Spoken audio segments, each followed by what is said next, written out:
How's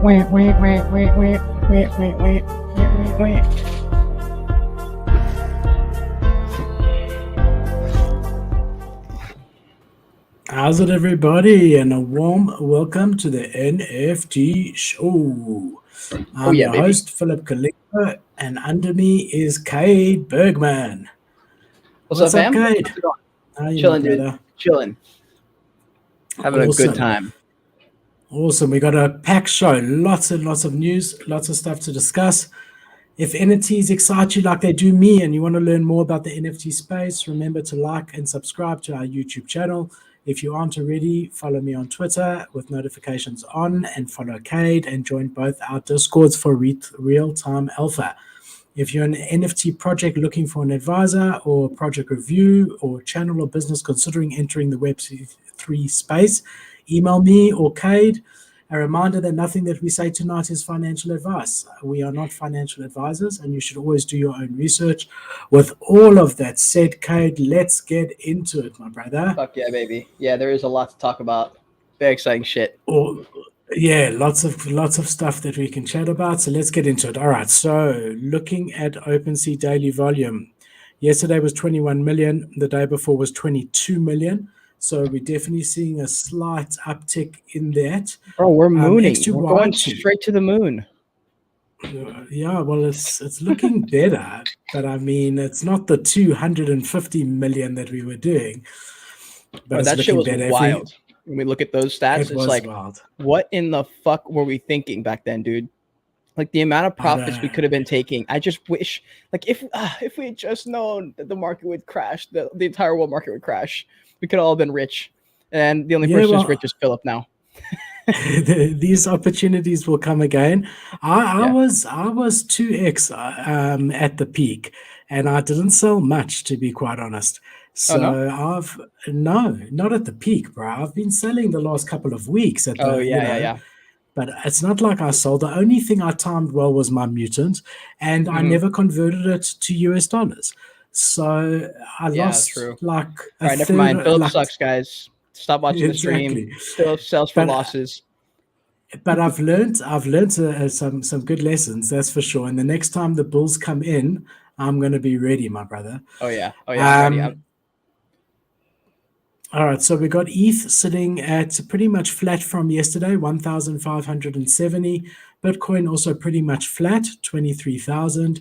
It's been an incredible week on these markets. Everyone's saying sort of middle to end of next week it's going to start dumping again. I don't know enough to talk about it, but that's what people are saying. The markets today are down. S&P 500, you're seeing a lot of red. I mean, geez, Google 5.5% down today. Meta, which is Facebook, 7% down today. So that's what I'm saying. I mean, if you think that it's just like Bored Ape Yacht Club and Moonbirds that are down, it's not. This is a macroeconomic problem, and the macros have not been sorted out. NVIDIA, down 4.5%. They do the graphic cards, and that's needed when you're mining Bitcoin. So that's down. Apple down. Amazon down. Berkshire Hathaway down. So things are looking not much. There's not much green. A few small ones. AB Bev, I think that's like Coca-Cola, if I'm not mistaken. I don't know what AMT is. I don't know what AXP is. CNBC is up. Utilities are up, but I don't know what any of these are. Procter & Gamble is up. They're the medical company. Not much, bro. Not much is up in the market there. Jumping to NFTs, let's have a look at what's trending on Openc. We have the potatoes, which was the free mint project by the guys who are going to be bringing you Meme Land, Gag 9. So there was a free mint sitting at half an ETH and leading the volume board, which is incredible. Bro, what the fuck? I had minted an Angry Dinos. I got whitelisted for that, and that shit fucking tanked immediately, and then got delisted from OpenC. All in 24 hours. I was like, you motherfuckers. I think I also minted one of those. Minted one of those. I can't take a win. I can't get a win. Is anyone? If anyone's watching, let me put this out. Actually, I completely forgot. If you guys are up on any trades recently in the last week, let us know, because we love talking about wins when we can, because there ain't much of those happening. For sure. So one that we're going to talk about that I'm really excited about and I think is an absolute buy. I actually bought another one. Is this RTKFT Nike AR hoodie. And I'm going to explain it to you guys properly. But it is incredible. It's a first of its kind, and I don't think people realize about this. So, and this is a good entry. I minted. It was an absolute mess. We're going to jump into it, but I bought one at this price, 0.34. So personally, not financial advice. I think that's a great entry. Bored Ape Yacht Club sitting at 92 Ethereum. Moonbird oddities revealed. Everyone thinks they're ugly. In the end of the day, it's Greplin's style, and it's a part of Moonbird's ecosystem. And I personally picked one up after reveal at around this price. And I think that when people get over the shock of how ugly they are, they'll realize that it's about utility and not to judge a book by its cover. And we got a Solana project, which I've never heard of, sitting at number 5. Incredible to think of that the amount of volume that they'd have to do to be there. But I've never heard of it. Other Deed, 21% down. So the game has sort of left everyone in their tracks. We're going to talk about that. Ether Jump plots. Those I saw Zeneca bought 30 of those. I FOMO'd in yesterday at 0.1 and sold both of them at 0.2. So, this one's got legs. Looks like it might go further, but I don't know enough about it. I'll cover it maybe next week. Mutant Ape Yacht Club, 17 Ethereum. Art Blocks at number 9. Clone X under 10 ETH at 9.69. NFT Worlds, we are going to talk about. Anyone who knows me knows what a fan of this team and project I am. And we're going to jump into this really deeply, Cade. We're going to chat about this a lot. Nina, super cool world, that art drop under the Goda Pass, sitting at number 12. Moonbirds, sitting at number 13. They've dropped to 23 Ethereum. Everybody who nested didn't touch their NFT for 45 days. Today was the day they got a silver nest. And guess what they got, Cade? What? A moon bag. A moon bag? A moon bag. One of those bags that you put around your waist, a moon bag. So everybody was like, exactly. There it goes, Cade. Yeah, everybody felt that way. We saw the floor go from 28 Ethereum all the way down to 23 Ethereum. They gave them a fucking bag? A moon bag, yeah. So I think there's a couple of things here.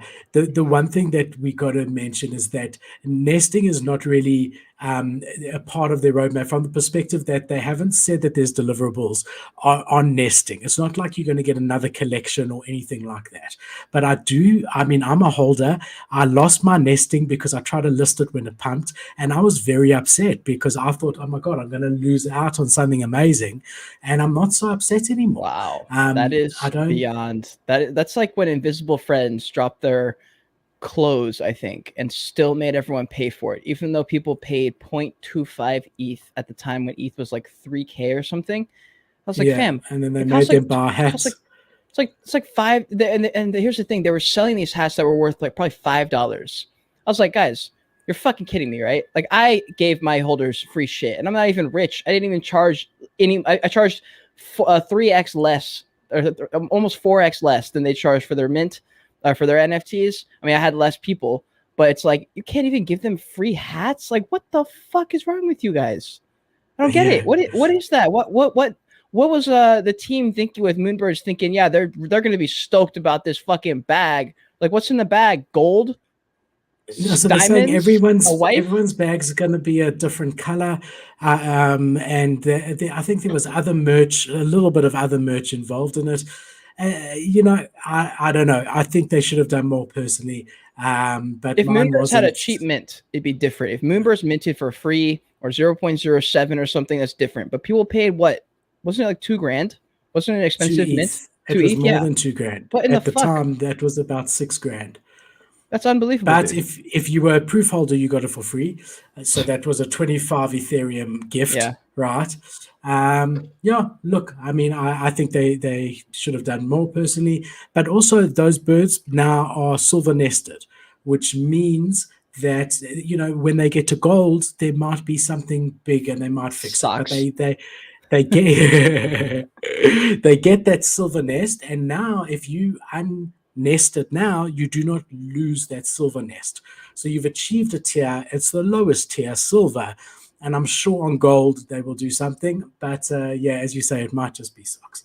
Yeah. And if we just jump onto flips.finance quickly to see red versus green, and we see that it's a bit mixed. I mean, hard to tell, but looks like there's more red than green, just as a bit of an overview over there.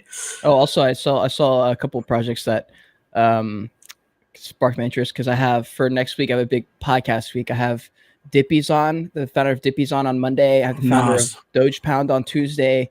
The founder of, the Discord manager for VFriends next Wednesday or next Thursday or something like that. So big couple of weeks of podcasting coming up. So I'm super pumped about it. That's incredible. That's really exciting. Well done. And I've been watching some of your other ones. You've had amazing guests. It's really incredible. And I'm telling you that NFT New York was incredible. For anyone in the space, I really wish I could have gone, but I'm living vicariously through my friend Cade. But just to see after that, all the interviews that were lined up and everything, definitely a good move. I'm so happy that you went.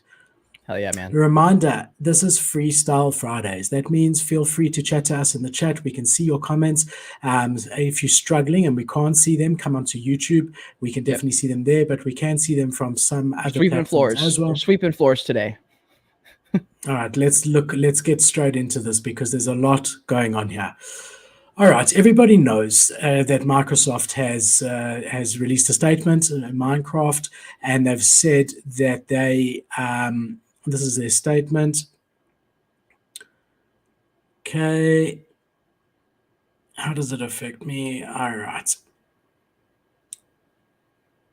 To ensure that Minecraft players have a safe and exclusive experience, blockchain technologies are not permitted to be integrated inside of our clients and servers applications.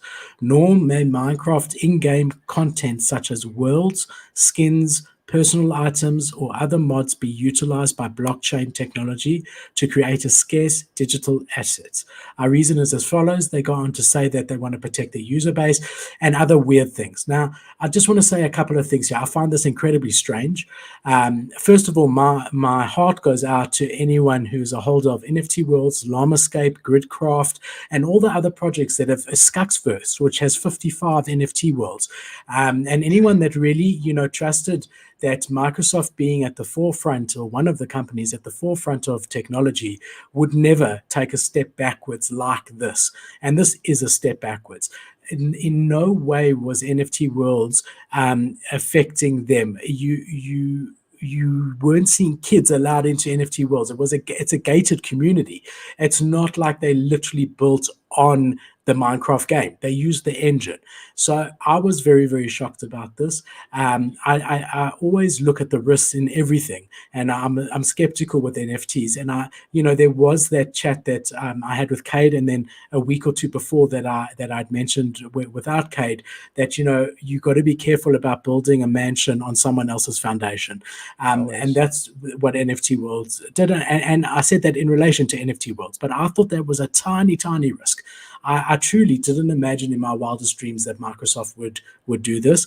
So it's Mahjong Studios, which is owned by Microsoft, and I really do believe that they know the size of NFTWorlds, and they could have given them a heads up, or at least had a meeting with them, or try to come up with something that wasn't so black and white. So maybe, that's the one thing. So, I don't know if Minecraft particularly gives a shit. I don't even know if they care enough to have a conversation with NFTWorlds. Like, there's just these random developers that just showed up and started building. Like, I don't think we care. And what's his name? NFT Donut. He's another NFT YouTuber. Came onto my show a couple weeks ago, and he said this really interesting thing that I put on my on the Joy's Kingdom podcast Twitter page. And he said this, which is interesting perspective for Web2 companies, because I didn't really have an argument for him yet, because the meta for NFTs right now is that NFTs are a gambling token, where the only people who win are the people who sell the NFTs, which is not Minecraft in this case. It would be NFTWorld. So look at this video. Let me know what you think. All right. Oh, shit. All right, here we go. what's incentivizing Web2 companies to implement these NFTs if it might even negatively affect their bottom line? What NFTs really do is they distribute wealth and value back to the holders. If that's the case, what's incentivizing Web2 companies? Also, perfect loop, by the way, on my TikTok. That was a perfect loop. So I was really happy about that. But what is your thoughts on that statement?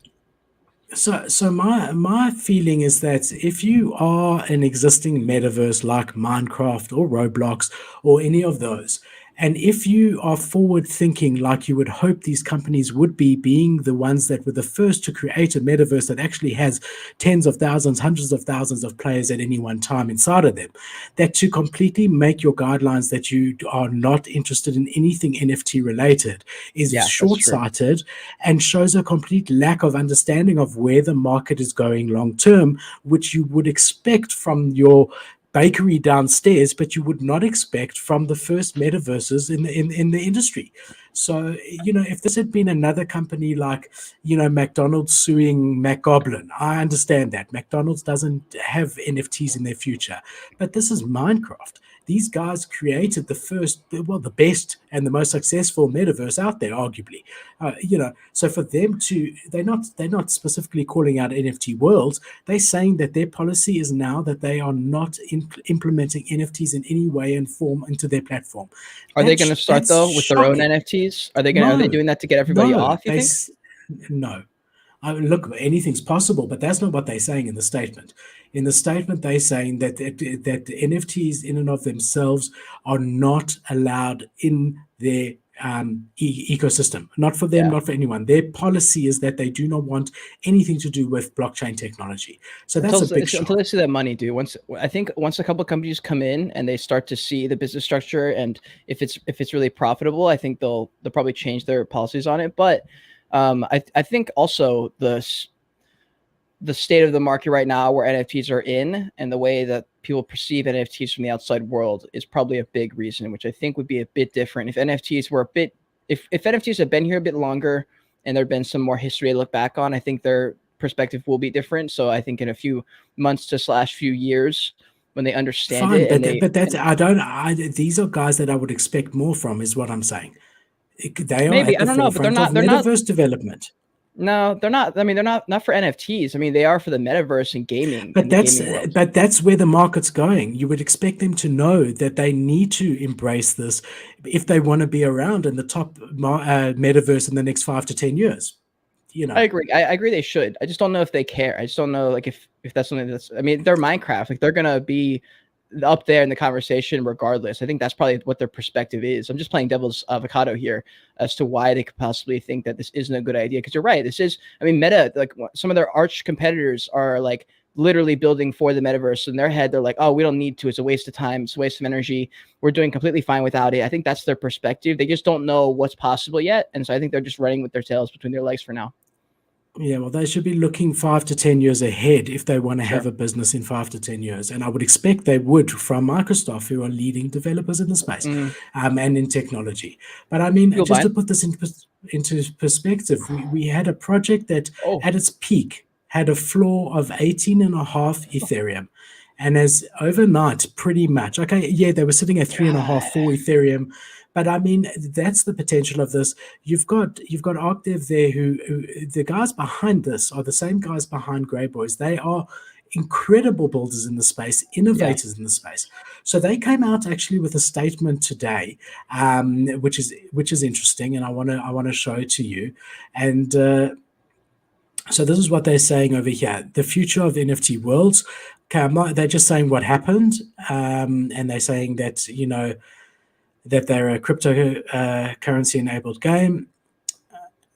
Okay, so they're saying to date, NFT Worlds consists of nearly 200 independent teams from projects building on our platform, a rapidly growing player count of almost 100,000 players who have registered and were actively playing across worlds, and dozens of creative Minecraft development teams being able to provide exceptional full-time wages to their teams for, in some cases, the first time in their development history, all because of the excitement and opportunities that NFTWorld's ecosystem provided.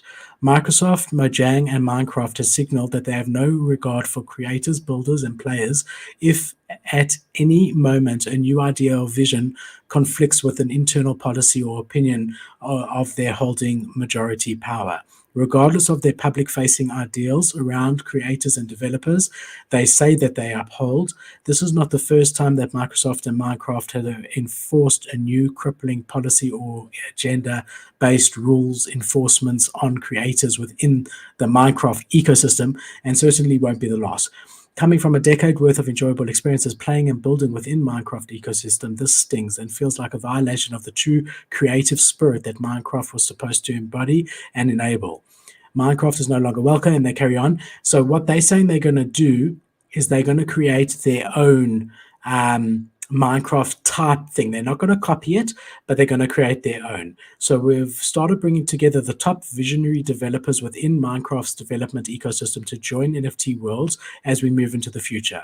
We are driving headfirst into this fantastic team, a thriving community supporting us, a war chest of funds to sustain us through the process, and a core belief that it's time to change. We're creating a new game and a new platform based on many of the core mechanics of Minecraft, but with the modernization and active development that Minecraft was missing for years. This is not to rewrite some sort of source Minecraft clone, which likely would violate and risk legal action. This is entirely from the ground up. This transition will additionally come with public-facing brand identity, and so on and so forth. Game access will be 100% free, and so on. So they're forging ahead, and good for them. I do think that this is going to take time, but I do know that these guys are very, very clever and very committed to their projects. They got a lot of money. They got a lot of money. They do have a lot of money, not as much as Minecraft or Microsoft, but they do.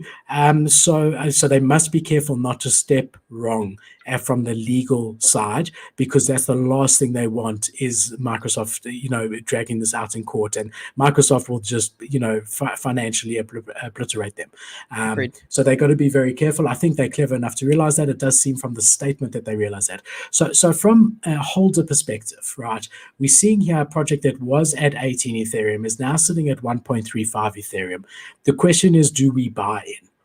So, Cade, do you want to try and answer, or should I just go straight into it? You go into it. I'm going to look at a couple of calculations to see how much money they made from royalties, and that'll affect a little bit part of my answer, but they made a lot, but look into it. So the answer is very, very simple.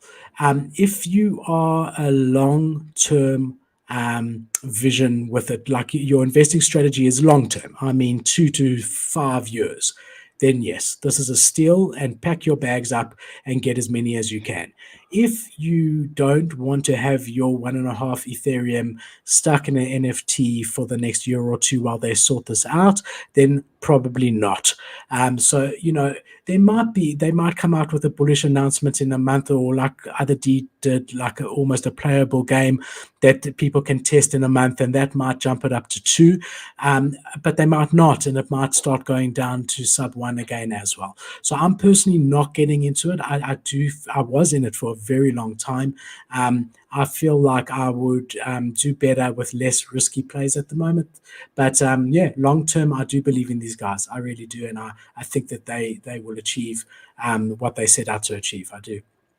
Nice. Yeah. So I did a couple of calculations. The 51 ETH, if they had a 5% royalty on it, which I don't know if they do, I assume it's something like that, they would have made over $5 million just from royalties. And that's not including their mint. So they've got plenty of money in their treasury. No, it was free. Right? It was a free mint. Okay, free mint. So they've got about they still got plenty of money, but their work is definitely just a 20x as far as how much work they're gonna have to do. I mean, that's like buying a renovated van and convincing all your friends to jump in this van across the country, and then halfway through being like, oh, we don't have the van.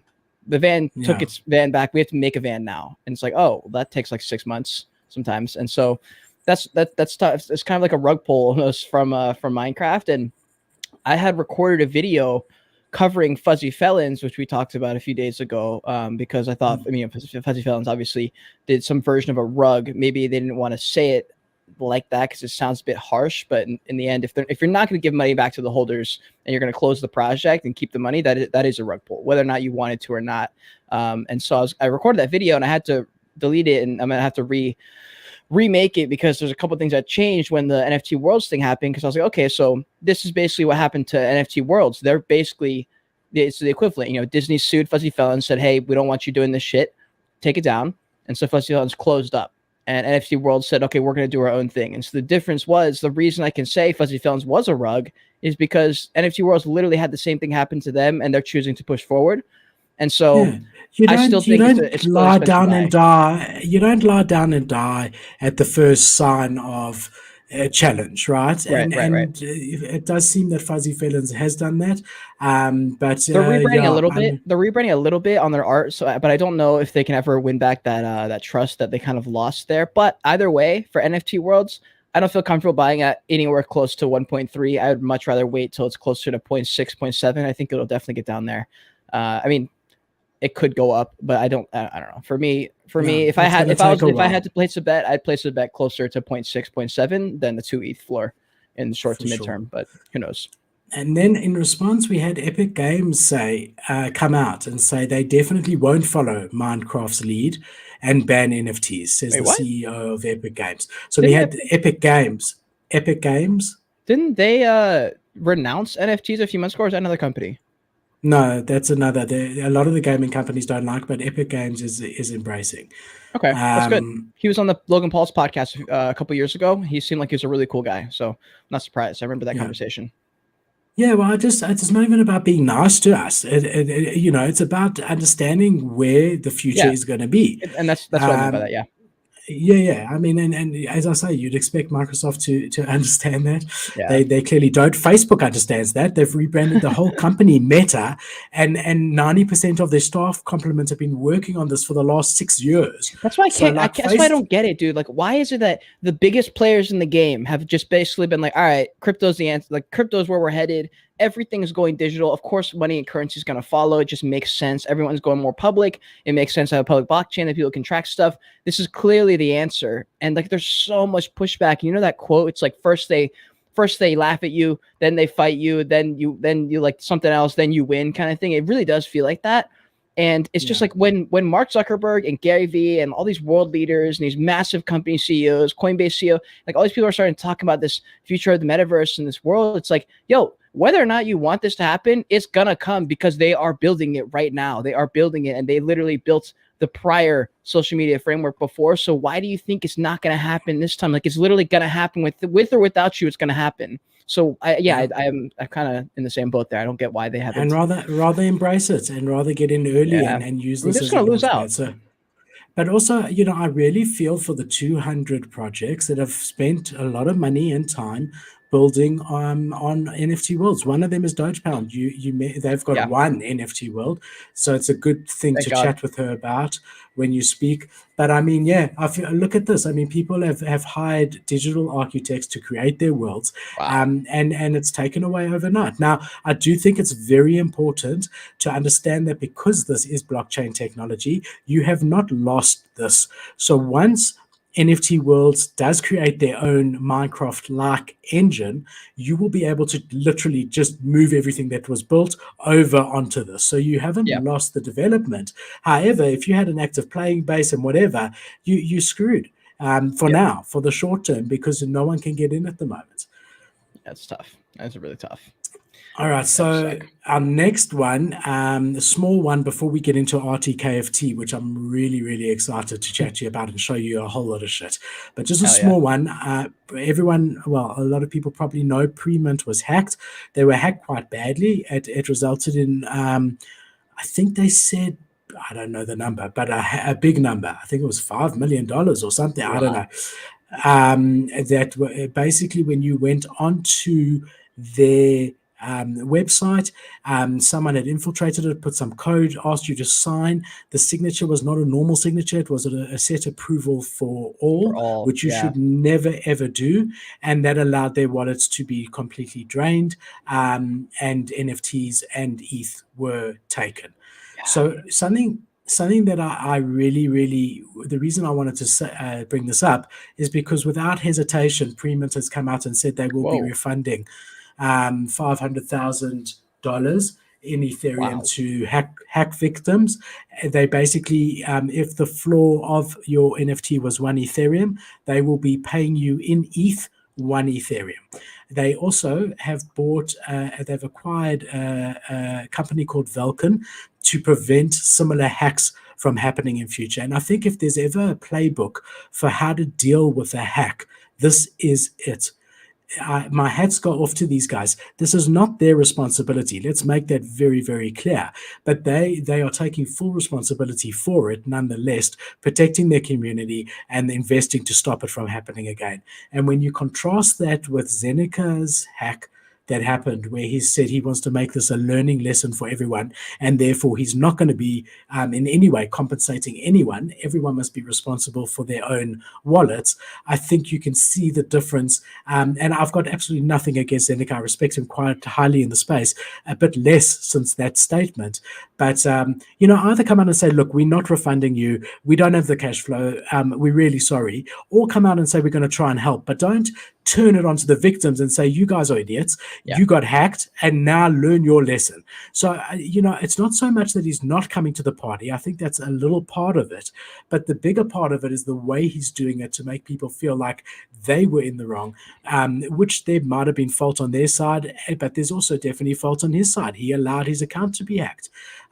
There's a way to do it, Yeah. Premint understood. I mean, the way they wrote this too, when you do something like this and you're able to make a decision that's long-term focused, like Premint just did, they know that, 500K in Ethereum is a lot of money, but to Premint, I'm sure it's not a huge chunk of their all the money they've got in the bank.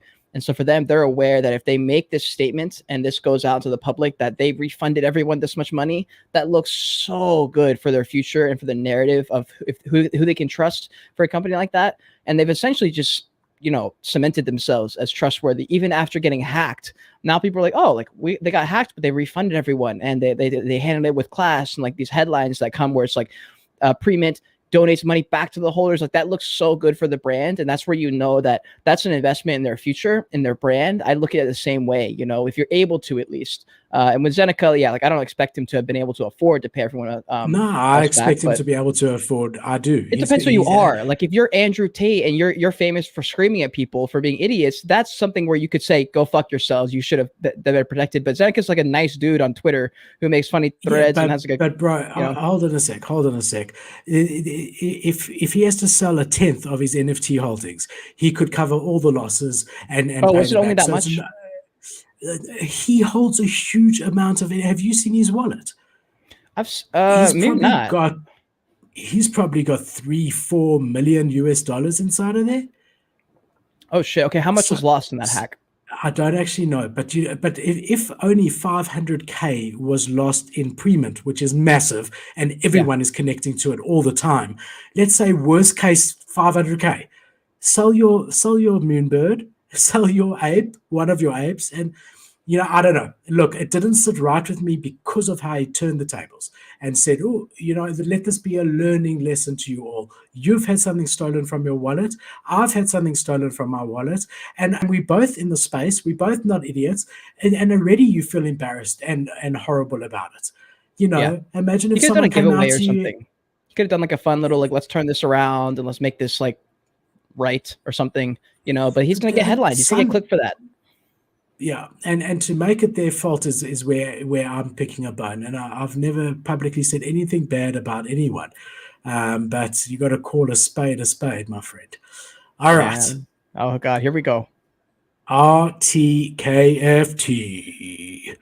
All right. Going straight to zero. No. You're very wrong. Very, very wrong. And first of all, just remember this is night, guys. So this first of all, let's talk about what happened. Okay, they came out. They said that they're going to be giving you this NFT as well as a physical. The physical is the first of its kind in the world. It has got an AR chip inside of it that when you put it on and go into the app, it can have wings and other things, but there's literally a chip inside of it that as you move, they can do it. You might be able to flap it. You might be able to fucking fly. I don't know. But these guys have thought about this. They filed these patents 6 years ago. They are working on this all the time. They have been. And this is one of the most exciting things that I've seen in the space since I've been in the space. You said there's a chip in there? Yeah. I'm going to show you everything. What if it rains? Bro, it's a waterproof chip, man. Whatever. I'm sure they thought about that. Now look, there was definitely, I've picked another one up at this price, not financial advice. I might pick up another one because there's a few things I need to tell you about. First of all, we got to acknowledge that the drop did not go well. The website crashed. Then I was finally able, and I sort of know what I'm doing. So I was refreshing on the website. Then I thought, okay, let me open an incognito window in case of cache. I cleared the cache, opened, couldn't get in at all. And I was eligible for 2 of these, right? And then I went onto MetaMask on my phone, said open browser, which is always a good tip if you're struggling to mint from a site or whatever. Open browser on your phone, went to it, and I got a message saying that the waiting time is 2 hours and 12 minutes. Now, I don't mind waiting 2 hours and 12 minutes. I sort of do. However, their mint window was only 2 hours. So after 2 hours, they were shutting it. Either 8,800 get minted or they close it. So that meant someone who's been a long-time holder was not going to be able to get in. What made it even worse was that I was in the Discord there, and all the Discord mods and founders and all the team are red. Their names are red. For 2 hours, there was not one red person in the holder chat. Not one. Whoa. It was just holders helping each other to work out how to mint from contract. Now, this wasn't a simple contract. Okay, I've minted from contract before. I've done a video on minting from contract, and I couldn't get it right. You basically had to put in your clone X number. Okay, not the number that you see on the top of OpenSea, but the token ID number, that's where I was getting it wrong. You also had to put in the clone X collection Etherscan number, which is fine, but the contracts for clone X was different to the contracts for the crypto kicks, the shoes, and both of those were different contract addresses to the actual new collection, which means when I saw people posting those contracts, I thought they were trying to scam me. So I didn't even click on them, because if you look here, the new collection address is this thing over here, 0x21, whereas you had to use the old contracts in order to get it done. Finally, when I saw that a lot of people were saying success and whatever, and they all holders, it wasn't in general, I thought, screw it. And I went and I followed what they said, and I was able to mint. But it really, they've really done so well up to date that it was disappointing. They really have. If you think of all the drops, they've had numerous drops. Most of them have been airdrops. I think all of them have been airdrops. But the minting of Clone X was pretty smooth. So I think that it's important to know that I don't think there's any mint that goes without issue. I mean, you look at the other side, that was an absolute shit show. I mean, that was an absolute shit show, really. I mean, gas was 3 Ethereum for a 2 ETH NFT. And they're the biggest in the space. The Doodles box was incredible. I really was happy with how they did the Genesis box, but that was an auction. It wasn't a fixed price. So there's always going to be some issue at Mint. They had an issue, and it's not acceptable. They have since come out and apologized numerous times, but they were nowhere to be seen yesterday, and I was pretty angry with them. I just want to show you here. They've come out to apologize. I'm going to show you the forging event and explain it to you. See what they said. We're sorry that we've made you go through such an unacceptable experience on our site. We'll take all the feedback seriously, and we'll take actions from this. Didn't plan on that hidden smart contract minting quest, but well done on solving it. Meaning that everyone figured out how to mint from contract together because no one was fucking helping, so they turning it around. Now, there's no mods or anyone? They were in the Discord, but I don't know if they were in other channels, but they were not in the holder chat. There was not one red people were tagging them and everything. That's so weird. No one was tagging them, but we were all like, how do we do this? What to do? I mean, and we felt alone. Okay, now look how why did you just fucking tag somebody? Bro, what difference does it make? They weren't interested. I know they weren't interested, but nobody tagged the mods and be like, "Yo, fix." Like someone contact somebody. Right, they've got 12 mods. You don't think 2 or 3 of them at least were allocated to watch that chat, and they all just. Well, I'm sure they weren't, but like, I would have that would have been the first thing I do is tag every single person who has a check mark. Maybe, bro. I was hyped. I was ready to go. So I don't know. So I want to talk about this because I really think this is huge alpha. What's happening in 2 hours? So first of all, there's 8,888 of these.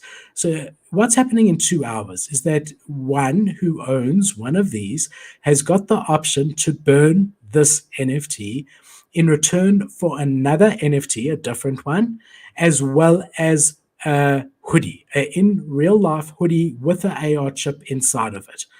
What that means is that this, and this is a cool hoodie, not the hoodie. I mean, the fact that it's the first with AR technology, and we've got to talk about that more.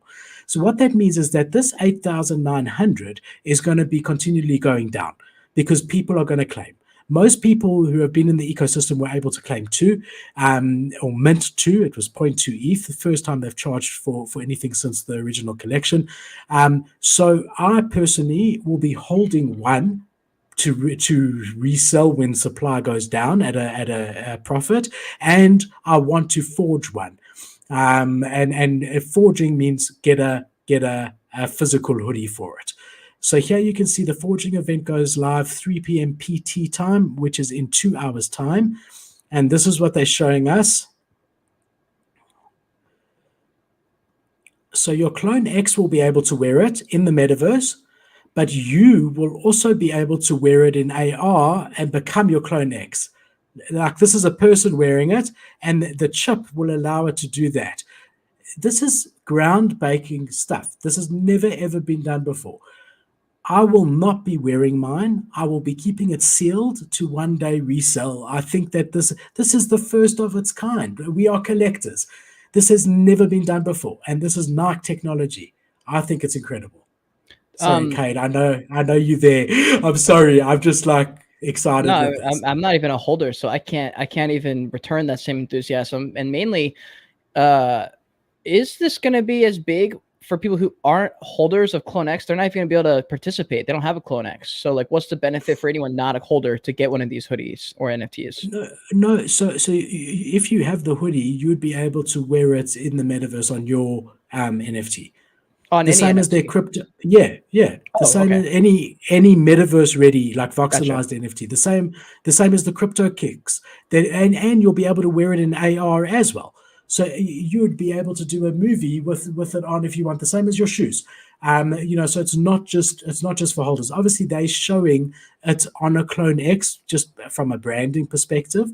And here's your waterproof chip.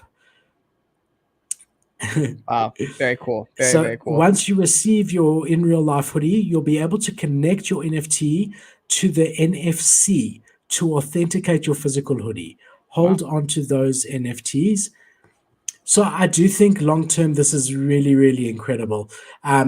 There was also a really interesting Vogue article, which I've put in the description because I don't want to keep you, but I don't want to keep the viewers while we read this whole thing, but talking about why this is such a massive thing, this hoodie.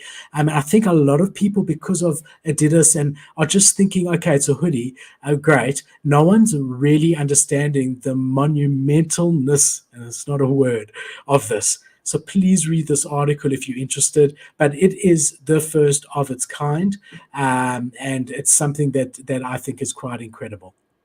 Hell yeah, dude. Hell yeah. I think it is interesting. I think it's definitely going to be the highest quality thing for a long time. I don't imagine many projects being able to do anything remotely close to as lit as I'm sure this will be, because it takes quite a lot of manpower and money to make this happen. Do you think that in the short term, because I know you said this might be alpha, you think in the short term there's a potential pump here, or is it more of like a mid to long term? No, I think in the short term there's a pump here. Damn. I think in the short term there's a pump here. Either very short term, a little pump. As supply goes down, there's going to be FOMO. There's a lot of people that don't even know this came out. And as people realize that this is part of the RTKFT ecosystem, it's the cheapest item in the ecosystem at the moment. Obviously the vials are cheaper, but you need a shoe, which is 1 ETH. and the vars are 0.3. Yeah, this is a standalone item, and that's the cheapest in the RTKFT ecosystem. And supply is going to be dropping quite hectically because those hoodies are really, really cool. They're not the hoodie, the fact that it's got that technology inside of it. Yeah. So that's from that perspective, yes. Also, they said they're really going to be shipping in September, which means November you're going to open your Twitter feed and you're going to see people flying in their hoodies. And if you haven't wanted to sell up to then, that will definitely create some sort of hype, and that will pump it, in my opinion, to 1, 2, 3 Ethereum. I don't know if you still haven't claimed it, because remember, once you claim your hoodie, you lose that first NFT. That's why I'm holding 2. Gotcha. So that I can get the benefit of both worlds. So JR had a good question here that I just wanted to answer. JR, first of all, thank you. It's always good to see you. I do think you must go into their Discord to make sure. But my understanding is that there is no snapshot. You can, as long as you have that NFT, the one that I was showing you, the first, I just want to show you again. As long as you have this NFT, you can burn it and trade it in, because remember, it's being burnt. That makes sense. So as soon as someone claims the hoodie, they no longer have this NFT. So I'm 99.99% sure that there's no snapshot. You could buy even after 12, even after the 2 hours. If you see one here, you can buy it here. I don't know how long the claim window is open for. But I would imagine at least a few days. I know it's not going to be too long, because being in the manufacturing of clothing space, I do know that if you want something shipped by September, you do need to, they need to be putting these orders in by the end of next week. I know that, because I've got some things that we're shipping by September, and my deadline is end of next week. So just on that assumption, I think that you'll have a few days to claim it, which maybe invalidates me thinking that these are going to have value afterwards, bro. I think if there's a potential flip here, it happens in the next couple of days. But honestly, for me, if you've got lots of money and $500 isn't a lot, I think it's worth it, maybe a gamble, because I think it could go up to like half an Ethereum. But for me, it's not enough upside. Like, I don't see it getting higher than like half an Ethereum for a hoodie. I just don't see that happening. I think the chance of it staying around 0.2 to 0.3 or higher mid to long term, I think there's a potential for a flip. But I think it's gonna be very brief, and I don't think it's gonna be that big. I don't see it going. I've just stumped myself, because I have, because if you club stumping, if you can't claim after a week, then I'm not so bullish after the claim window on holding on to this. Yep. Yeah, I don't know. For me, that's not worth it. Because the utilities, for me to take that gamble. The utility's gone afterwards, after the claim window closes. Especially because if they had named it something else, like not RTFK or RTFKT times Nike AR hoodie, if they had named it something else that was more generic, they could attribute some extra utility to it. But it looks like it's just going to be that hoodie, and I don't know. For me, that's not enough of a reason for it to go to anything close to even 1 Ethereum.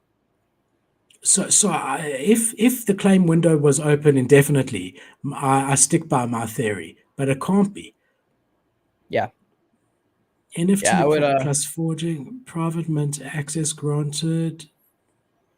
If I had one, I'd be selling in the next couple of days. It's tough. Oh, no, that was for, bro, I think so. That was for the mint. Let's just check here and see if we can find. Cade, while I'm looking, anything exciting in your world this week, man? What you been up to? Yeah, dude, tomorrow night, I'm going to go see Khabib. You know him? Khabib Nurmagomedov? MMA. Oh, okay. So he's like one of the all-time greats for MMA.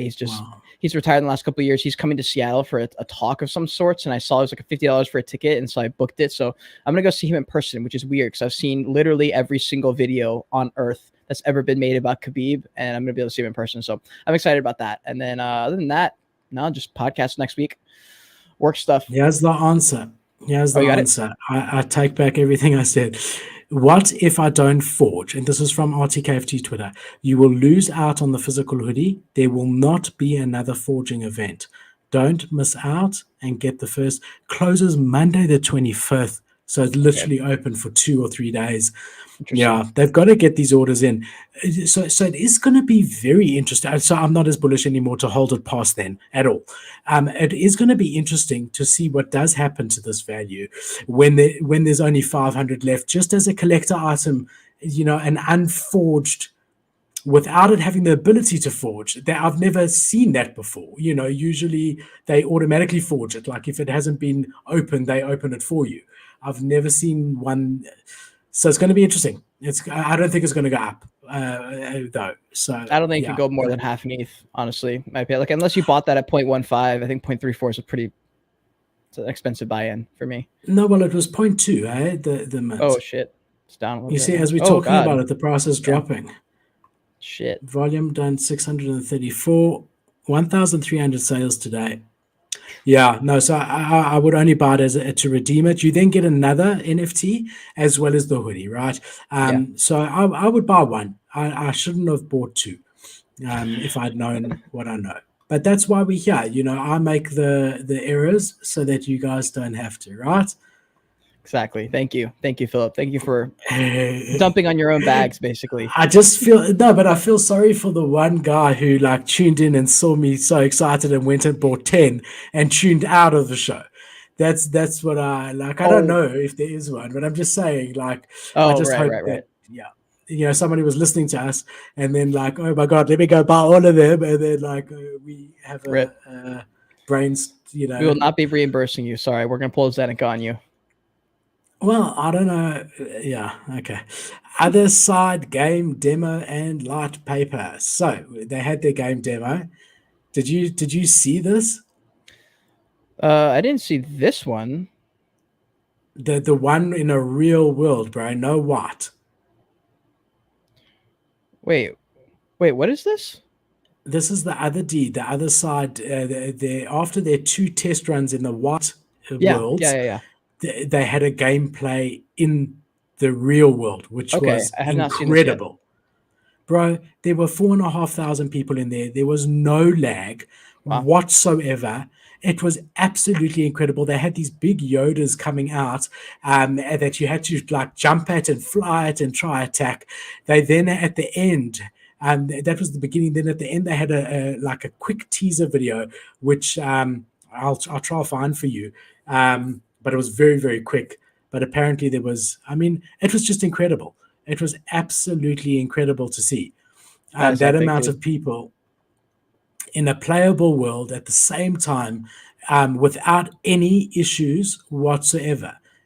It was absolutely mad. It's going to depend on if EULA and Otherside can market it in a way where, depending on their goals, at least, right now it's one of those still that people are like, look, if you're Bored Ape pulled it in, it's great. If you're not, then you're kind of out of the game because you probably can't afford to play or be in there or do anything. So if they can market it in a way where people who don't have a lot of money, just have a few $100 or a few $1,000 can look at this Otherside world and want to be in there and not feel like they're on the outside looking in, even when they're playing, I think they have tons of fucking potential. I just don't know if they're going to focus on the lore and the story narrative side of it. It'll just depend. I mean, if you do everything right on the technical side, but then you don't forge the story in a way where people want to play, it's all for nothing. So we'll see what happens. I mean, I think the mere fact that they had 4,500 people pitch up, and that was their limit, they only allowed 4,500 people in, shows that there is an appetite for it. They have on their website in the last 2 days released a light paper, which I suggest everybody really, really reads.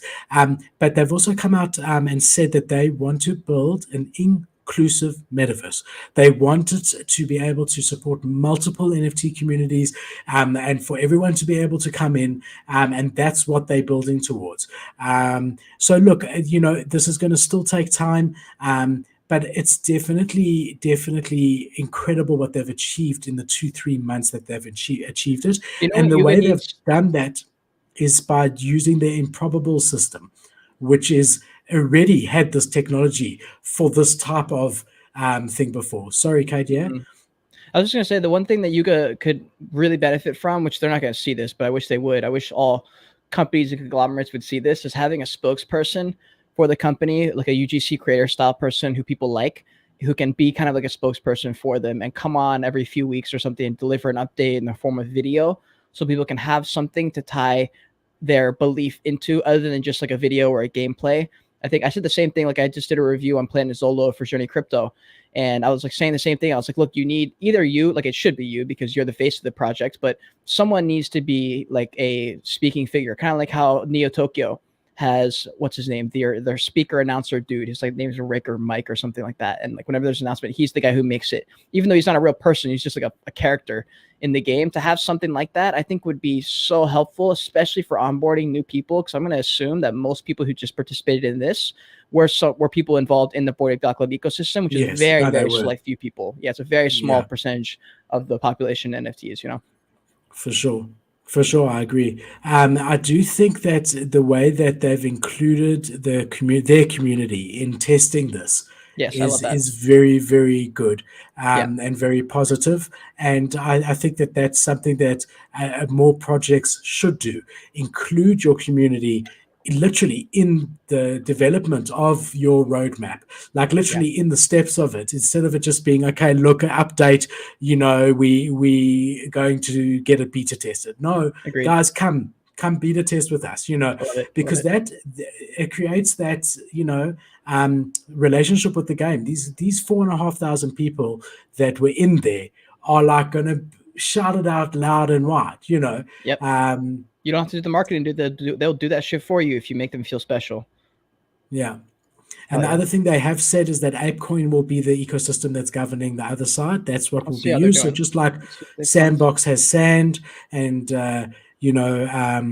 what's it called? ApeCoin is at 620. So in the last 3 months, it's obviously taken a dip from the all-time high right when it was like kind of launched. Yeah. But it's kind of holding steady. It's at a small pump. I think it was sitting at like 5 something a few days ago. No, it was 450 before Ethereum and Bitcoin pumped. Yeah. Correct. Yeah. It was 450, 460, and then has seen a nice. That's a nice little pump right there, actually. Wow. Nice. Good shit. But again, I don't know that that's necessarily because of the game. I think all altcoins have gone up because ETH has pumped so much, right? Sure. Yeah. True. Very true. Very true. So it's hard. It's hard to know what gain is from there, but it definitely didn't drop. That's where you'd be worried, right? Oh yeah, that'd be bad. Very bad. If for example, like 500 people were in there and the whole thing was freezing and then then it would have dropped. For sure. All right. And then, my brother, we got Magic Eden making big, big moves in the space, right? So the first thing is that this was leaked on the Magic Eden website, that you could choose when you were searching collections to search by either Ethereum or Solana. So everyone now and it's now been taken off. So they must have been testing. So everyone now is assuming pretty much like guaranteed that Magic Eden is going to, just like OpenSea is doing Solana NFTs, that Magic Eden is going to start hosting Ethereum. That's the alpha. NFTs. Let me text Cody real quick and be like, yo, come on my show for a few minutes and talk about this. Cool. So that's the one thing. And the other thing is that they've launched a gaming investment fund. Let's just have a look over here. I think let's just read what the amount is instead of getting it wrong. So Magic Eden, the largest NFT marketplace in the Solana ecosystem, and has recently raised a war chest of funds. Today, the firm revealed Magic Ventures, a venture investment arm that will focus specifically on Web3 gaming, to pursue that mission. The company had to hire Tony Zhao, formerly a Chinese gaming giant from gaming giant Tencent, as its head of gaming. Just want to see how big this fund was. I remember it being like $500 million, but 750 million. I think I'm going to actually 130 million. 130 million. Christ. Putting them at 1.6 billion valuation. So putting Magic Eden at unicorn status, basically, which is incredible. After reading so scroll up a little bit, just like a tad. Okay, right there. So maybe a little bit more. Sorry. Okay, so when I see it right there. So when I see things where they're talking about technical stuff like this, where those two paragraphs right there. Let me see, how can I put this? I watched a podcast the other day Joe Rogan was the guest, right? And I noticed about halfway through that I don't particularly like watching podcasts where Joe Rogan is the guest. I don't actually think it's that interesting or fun or particularly like intellectually stimulating as much as when he's the podcast host. And I think it's because he's not quite an expert in anything. He's really good at conversations and bringing out expertise in other experts, but he's not himself. It doesn't sound like, at least from the podcast he's on and the stuff they talk about, he's particularly an expert in anything. He's just kind of like just knows a lot of stuff about a lot of stuff because he's talked to a lot of people. And, I'm headed in that direction, and I've been on a lot of podcasts, and I was like, shit, dude, like I've done some cool things and taken some big risks that are fun to talk about, but I'm not like an expert in something. And I was like, I should go become an expert in something. So that actually has come up in my head the last few days, just to learn something, whether that's gaming or whether that's fucking, I don't even know, like money, something specific in money or investing or something in that finance world. I kind of want to become an expert in that so I can have like a credential to lean on as well. I don't know what your thoughts are on that. You're an expert in social media creation, content creation in social media. You are. Yeah, I guess so, but I would like to have something more dialed in that's more specific, because content creation, you can fluff that through a conversation very easily. You can say, oh, like post more, but not everyone can get 6,000 followers on TikTok and 6,000 followers on YouTube and 6,000 followers on every single medium. I mean, anyone can come and start talking to a computer and call themselves a content creator, but you are a content creator. And that is just going to grow exponentially. But I think education is always great, like any form. If you want to learn about woodworking, I'm not saying you do. If one wants to, I think trying to learn new things that interest you. I'm doing woodworking. Philip said it. Woodworking is the answer. That's where I'm rolling with. But more so from a vocation perspective, like from your work, if you can add skills, the more the merrier. But I don't think it's right to say that like you don't have those specific skill. I guess. Well, when I say that, I mean more like Lex Fridman, for example. He's like, people would think, okay, he's a great podcast host, he's really interesting, but people don't know. Well, a lot of people do know, but some people don't know. He's also like a professor at this college, and he like studies robotics and studies coding. He's like an expert professional coder. And like Andrew Huberman's also a super interesting dude, talks about a lot of interesting things, but he's also a professional like scientist and researcher, and like has like a PhD and all this shit, and like that qualifies him and makes his talks that much more interesting because he is that. Whether or not he needs to use those credentials for anything, the fact that he has some of those credentials makes him more interesting to me as the viewer. And I'm like, okay, well, that's where I'm headed. I'm headed toward more intellectually stimulating conversations and philosophical discussions.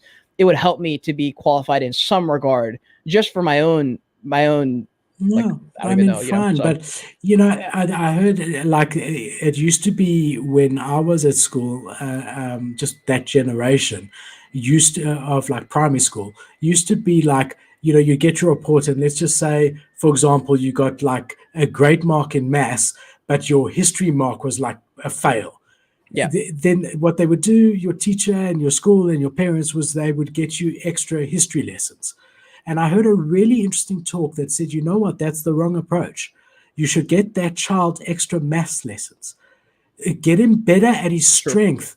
Get him better where his natural ability lies, where he's happiest, rather than trying to teach him something that doesn't come naturally to him and that he might not, probably won't enjoy. And that's the shift in it, right? It's a generational shift. And I think you do see that now, like with my kids at school, they'll say, look, your child is gifted in this area. Like they're really good at maths, and we want to cultivate that, and we want to feed that. So we're going to be giving them a bit of extra maths homework, right? Cool. Which was unheard of 30 years ago. Like, why give him maths homework? So I just thought of that 5 years ago. So I don't know if that applies to you or not. Like I would be saying, I would put more into learning more about things that you are doing, like better up your game. Not that you need to, but I'm just saying, like things that could up your game in that side of content creation, social media stuff. And I know you're great at photography, and maybe take that further, or videography, like study that properly. That's what you're saying. I would stick in my lane, but maybe educate myself there, become more there, because that will come naturally. But again, bro, I know nothing. I mean, honestly. Well, I mean, all you're saying is just lean into the things you like and learn one of those, as opposed to just picking and where your strength is already lying and where you're already going. Yeah. Because if you divert yourself in too many directions, you won't be building on the one side where you could, and you'll be struggling on the other side. I don't know. Yeah. All right, I'm gonna go be an astrophysicist then. That sounds perfect. Try find something that's within, that you can use within what your long-term plans are, right? Of social media, content creation, something within that. So add a skill onto your existing skills and keep building skills onto that would be what my first thought is, Hell yeah. All right, so we got Magic Eden looking very, very bullish. Then you're not screen recording, or you're not sharing your screen. Yeah. Kevin Rose acquires the team from Divergence. So that's basically the team that the Web3 startup team that's been sort of in the background that Proof has been using for their launches and things like that. They've now acquired them. So this is the team that worked on the smart contracts for the Proof Collective and the Moonbirds NFT launch, both on Ethereum. So it's for me, it's quite interesting because it sort of makes me think that they want to go to the incubator type of thing, where if you're a Proof holder, they will help you to launch your own collection if you want to. And that's what it makes me think. It makes me think like they want to have that in-house so that they can scale that up and offer that to their community. That's the only reason that it really makes sense for them to acquire this company. So that's what I thought when I read that. That would be tough though. Like if they put their name behind any guy or girl dropping a project in the Proof Collective. I mean, how many is there? Is it like really, really, really low? 1,000. 1,000. Okay, that's not as low as I thought. I don't know. I mean, that would be tough. Like I wouldn't want to do that for like my own holders, even because I'm like, they just dropped a project backed by the Proof Collective and it sucks. It's like, oh. So I don't think it would necessarily be like any project. I think they might have, first of all, of the 1,000 people, do 1,000 people really want to launch an NFT collection? No. So let's just say there's 50 of those people that have aspirations for that. They might have it that, everyone applies to the, presents, gives a pitch deck, and then, okay, this guy, we really believe in the roadmap and we're putting everything behind it, and also helping him with every stage of it to make sure, so helping him with the marketing through their huge, following and whatever it may be.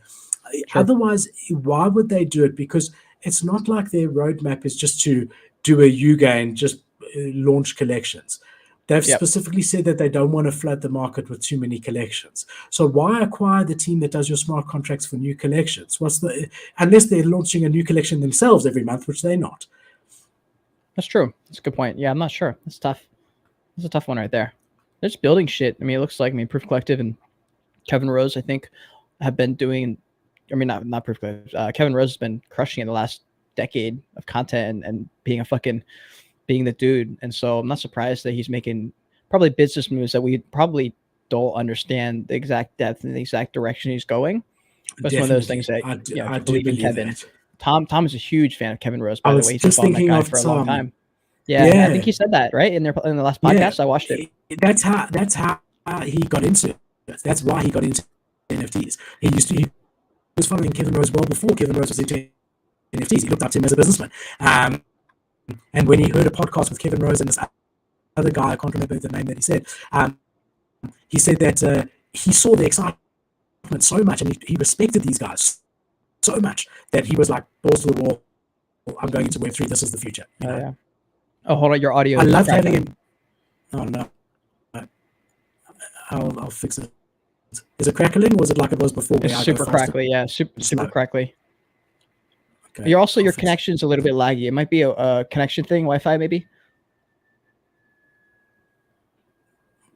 How's that? Better. Okay, cool. All right, you're good. You know what I'm suspecting on Freestyle Fridays, bro? I think when we get on StreamYard, when you get to a certain number of comments, it stops showing them. Because the last comment was a while ago, and I know that there was more. I'm just going to try this. I'm on let me see. YouTube. I'm going to test and see if it comes through to us here. Maybe not, dude. I mean, sometimes people are just tuning in. Like when I'm on lives, I usually don't think to comment stuff. No, bro. It's like it was moving, and it died. I've just gone onto YouTube and typed test, and I'm not seeing it here. Oh, there it is. The last one I see is about the forging claim. No, I got it. As long as it's coming up, then I don't mind. Guys are welcome. If you don't want to ask us anything, that's perfect. I just didn't want it to be that people were thinking we were ignoring them. So another news article for us, Cade, and then we can get into the life side of our show, is NFT game publisher Animoca Brands raises another 75 million at a higher valuation than their previous. They keep raising. They need the money because they're busy buying every NFT project that under the sun, and the market has turned. So Animoca Brands, a major backer of metaverse and NFT gaming, announced today that it raised 75 million at a valuation of $5.9 billion, which is huge. A significantly smaller raise than last year, albeit at a slightly higher valuation. So basically, the amount they raised for the percentage that they gave away makes their 100% of their business be valued at about 5.9 billion. But last time when someone gave 100 million, their business was valued at less than that. So they're diluting because they're busy raising, not intentionally, because they're raising so much money, they're giving shares away all the time and holding less and less of it. But still, to have a $6 billion valuation is quite fucking huge. Nuts. That's fucking a lot of money right there. And you contrast that with Minecraft and Microsoft. Here you've got a company that's just, investing maybe too much at this point. And then you've got Microsoft that's saying NFTs, we don't want anything to do with it in any way, shape, and form. It's just very interesting to see the contrast of the two. And then we got Elon Musk backing out of buying Twitter, bro. Now he's trying to go to court or something. And selling Bitcoin. He's 75% of dude. 75% of Tesla's our man Elon is leaving us in the dust. He's riding off in his golden stallion of a Doge. Yeah, so it's really interesting. It's really interesting. I mean, the bottom line is that Tesla's a public company, and they have rules. So if they invest $100 into Bitcoin, when they invest, they'll say if this ever hits $70, we're selling, and there's no emotion. If it hits there, then they sell. So that's it might be automatic too. There's like when you trigger stop losses, you trigger these like sell limits and buy limits and stuff. People don't really know that's how it may not be the case for like Tesla, but for a lot of people, like the reason the crashes happen and the pumps happen is because these sell and buy limits. Yeah, like it just gets triggered. It's like boom, buy, boom, sell. And we know that's why it crashes. Yep. And that's why we want Bitcoin to get to about 30,000, because that's when it becomes attractive for retail to get back in again, because the risk is a bit less, right? Yep. So that's the one side. The other interesting thing that he said, that Elon Musk said at his shareholders meeting when he disclosed this, because he didn't say it at the time, they offloaded without telling anyone, and that coincided with a big dip. Which is obviously, listen, they're entitled to maximize what they get out of it and whatever. But what he was saying is that on paper for the financial year, they would have been in a loss situation if they hadn't realized this income. So they didn't want to be in that situation. And so they decided to, and he also said with the China supply chain issues, which I think is bullshit, that he's worried about cash flow. The reason I say it's bullshit, there is China supply chain issues, but their balance sheet shows like $5 billion in cash. And that takes them 2-3 years ahead. So, it's not like they needed the cash flow. It was more like a profit loss on their balance sheet. So now they got in. I think it was $750 million. They're just de-risking. I mean, yeah, they're just de-risking. Like I also had the same thoughts with Coinbase when they laid off a percentage of their workforce and OpenC offloads. So I'm sure they could have done better things in the bull market, but so could we. I could have made way better decisions in the bull. I didn't expect a recession to completely crush every market like this. And I think when Coinbase and OpenC were ramping up so much, obviously you have to hire out more people to keep up with the demand at the time. But also people were like, well, why weren't they preparing for the crash? It's like, because they're preparing for the monumental uptick, which is what we were feeling. Like none of us in NFTs in December thought we were going to crash in a few months. Like we were like, oh, dude, y'all missed it. Like we're going to 10K. You just want to 10K. You might as well jump on. Right. And so that's what they were thinking, but they had to build that shit. So of course they had probably 40% too many employees, because they're like, just in case, we need to have everyone on board because we got to be able to build this shit. And when the market crashed, they're like, oh shit, oops. So I mean, I'm not like surprised. Listen, when it happened. I think people were mad. We were all caught. It was also the speed of which it died. It was literally other deeds and then death. That was it. The other deed launched. Like before that, you see 70 million, 100 million a day, 200 million a day. Other deeds was 400 million a day. The next day was like 12 million, and it was like, what the fuck? Okay, well, everyone's recovering. The next day was like 30 million. It's like, okay. Next day was like 20 million. And it's been like 20 million, 15 million ever since. RIP, dude. RIP. Also, did I tell you? We'll be back. I'm gonna start to make this a little bit thicker, this mustache game. Me and Tom we're gonna take over the mustache game for NFTs. I can't grow like a super thick mustache like his, but mine can get decent. My issue is there's a little in between spot here that doesn't grow as much, but it's okay. Just whatever.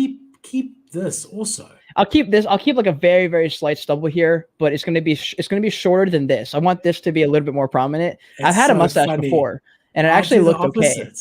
I'll do the opposite. I shave this shorter than I typically do that. But the problem here is that this is all fucking gray, so it looks shorter than it is. You know, it looks like I've got much more hair here, but it's just gray spots, bro.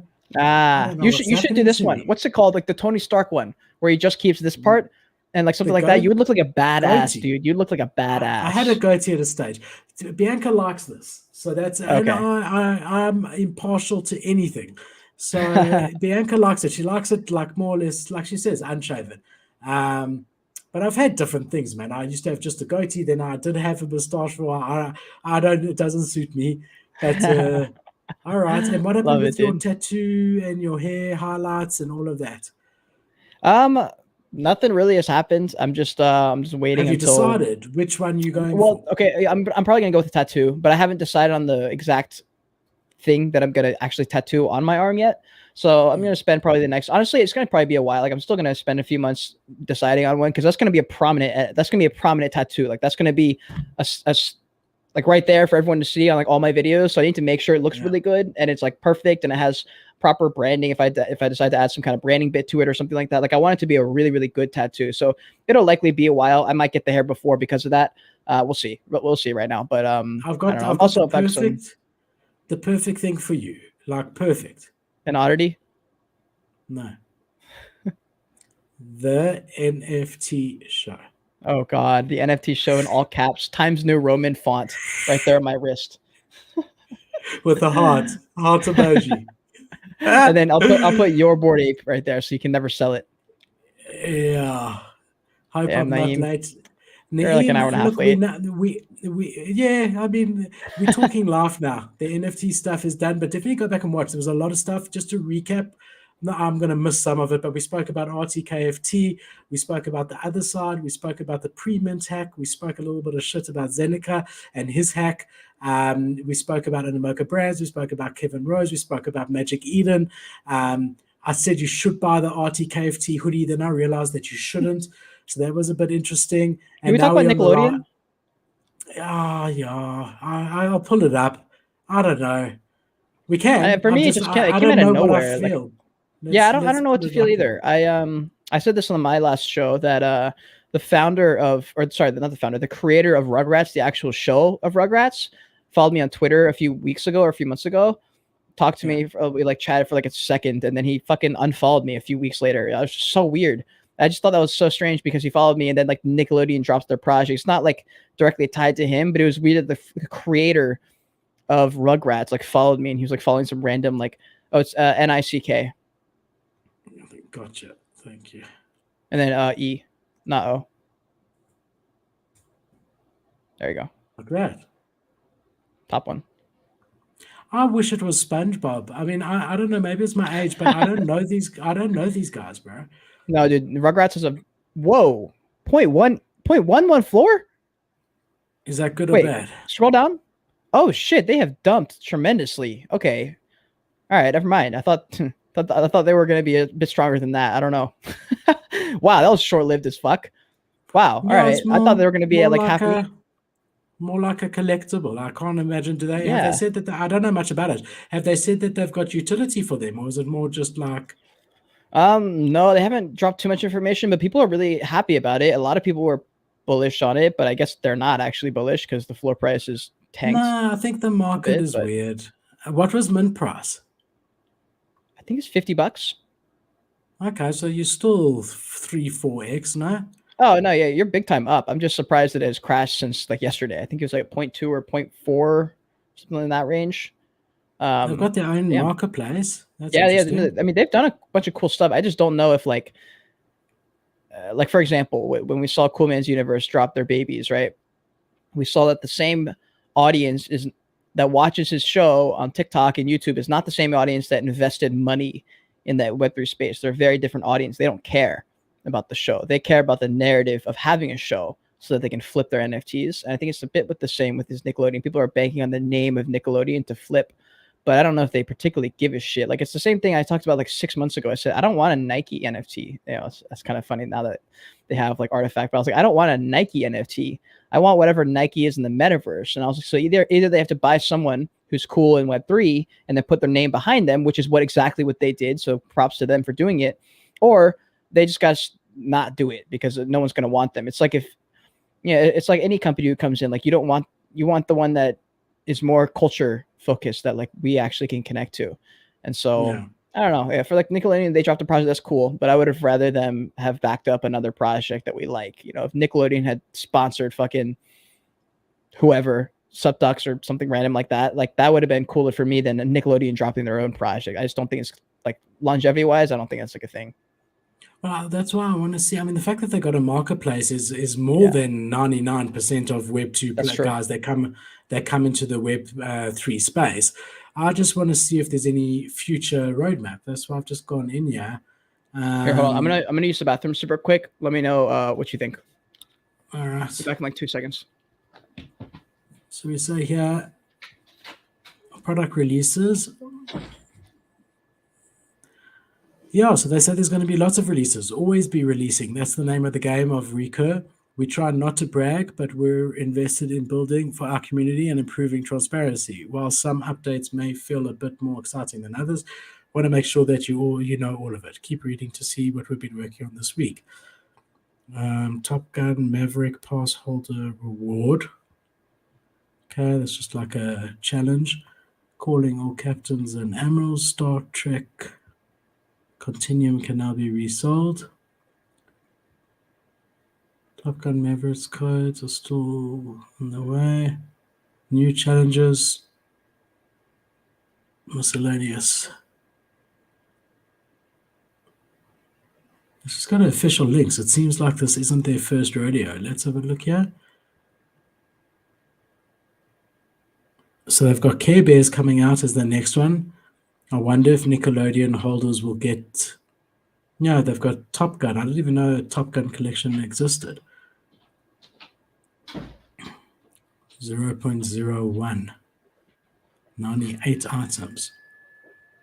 That's weird. So basically, Cade, they seem to have various collections, bro. This is their top... This Recur, this is their Top Gun collection over here. The same guys behind... The same guys behind Rugrats. Okay, so this is what do you know who Kiwi is? No. Okay, he's the founder of Uwu Crew and the founder of Killer GF, two NFT like anime style projects that I had a podcast the other day with him. He's a super OG in this space. He's like buddies up with like all the Bored Ape Yacht Club founders. Like he like knows all of them from way back in the day and stuff. So anyways, he's been around for a long time. He's also a developer. And he put out a tweet the other day talking about the Nickelodeon drop. And he said he was not a fan at all. Let me quote him so I'm not putting words in his mouth. But what he said was in reference to Recur, or is it pronounced Recur? Yes. Yeah, I think so. So yeah, this is in reference to them using Recur for all their shit. And it's a very interesting perspective on it because largely I'd seen a lot of positive sentiment on Twitter about it. And then he drops this. Here's what he says. He says, Web 2 is so desperate to extract value from this industry that they're willing to outsource their IP entirely to a random company to do it for them. Basically talking about Recur. You can't outsource community. And if you want to take a Web 2 concept into Web 3, you should really put more effort than this. And then he said they don't even have their own Discord for the community. LOL. The only Discord server is the shared recur forever. Removing boundaries in fandom. WTF. Laughing emoji. And then he said, someone said, one of the Moonbird people said, I totally agree with you. The minting experience was horrendous. They clearly didn't hire Web3 native minded people. They said nostalgia is hard to ignore. So the reason I bought recur forever passes, that was the only reason he bought the forever pass a few months ago, he says.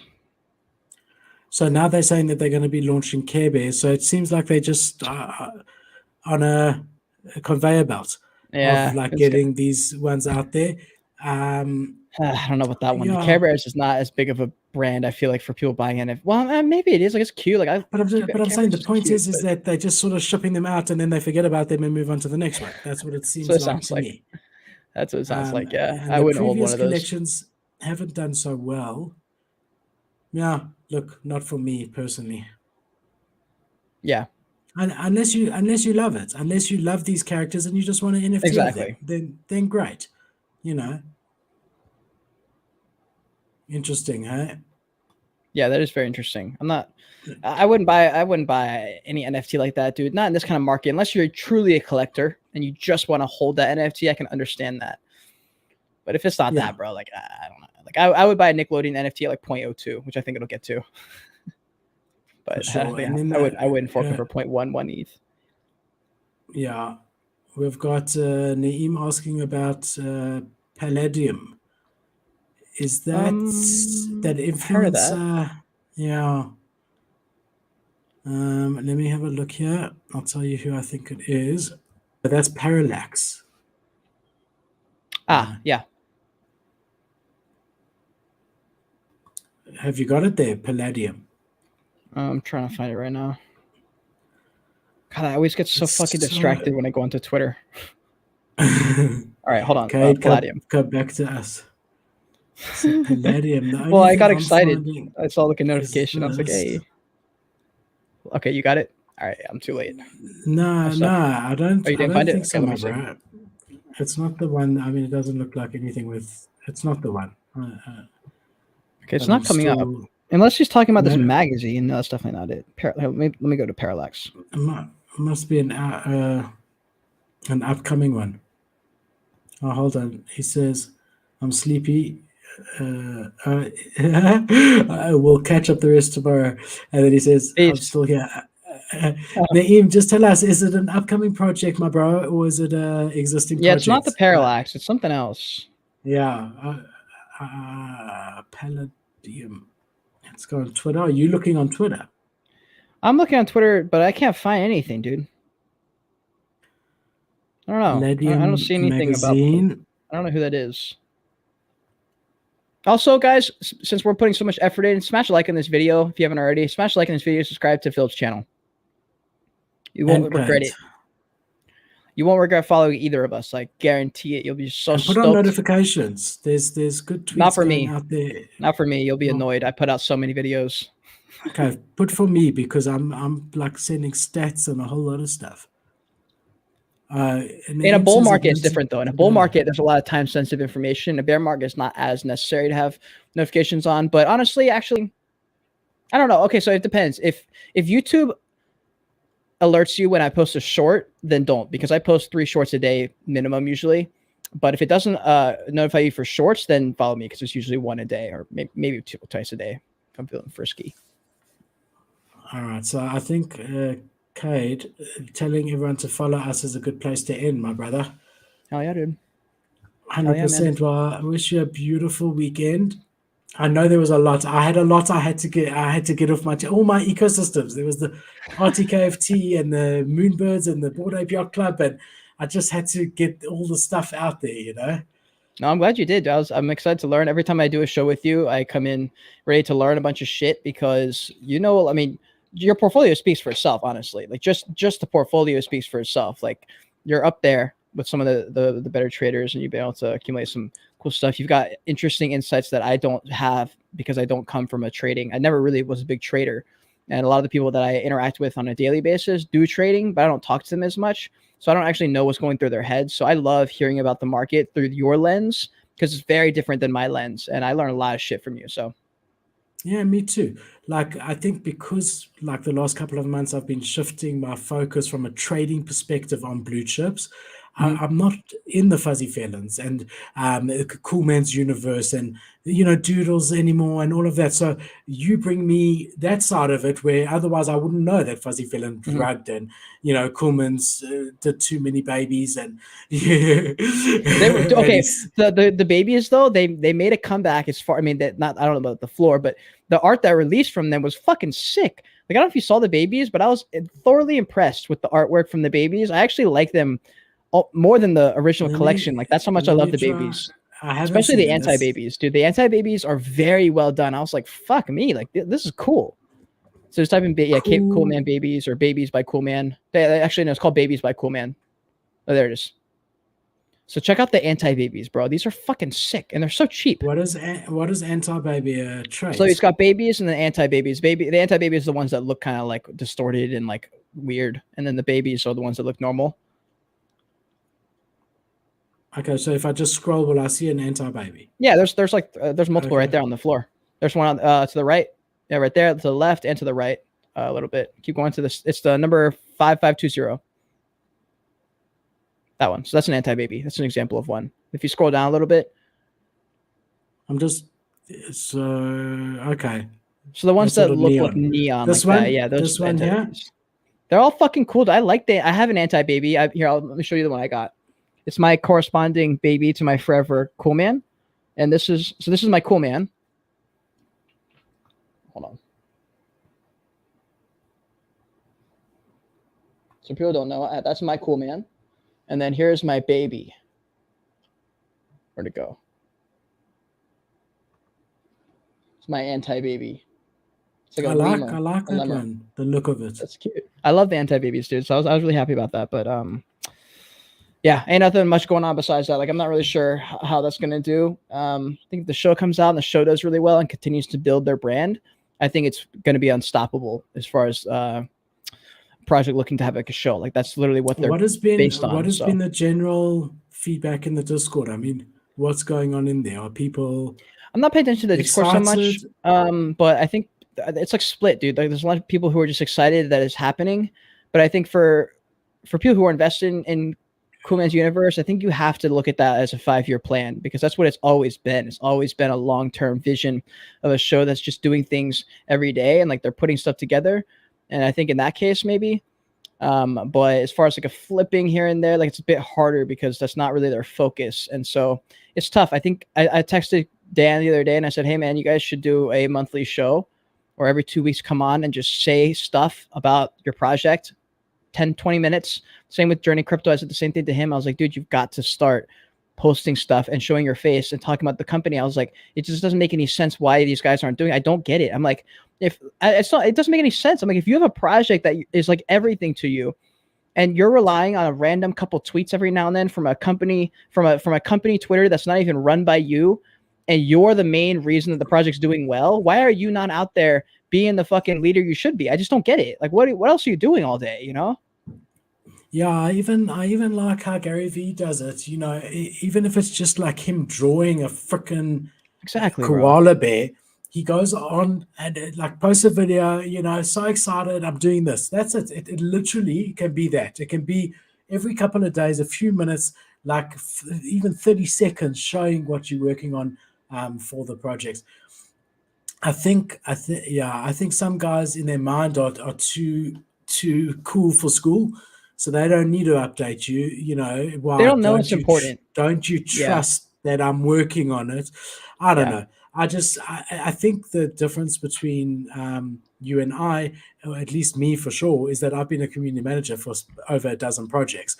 So I really understand from the community side that they anxious in general in the space. They're getting rugged every day by different projects, and they need to be updated. They need to have connection. They need that.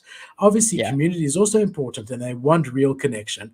But I mean, I reckon at least an AMA every 2 weeks, an update on Discord at least once a week, at least. If Twitter Spaces could have a video option, for like if you wanted to, that would change the entire game. I would start doing 75% of my shit on Twitter Spaces instead of YouTube, and I would just take that footage from Twitter and put it on YouTube.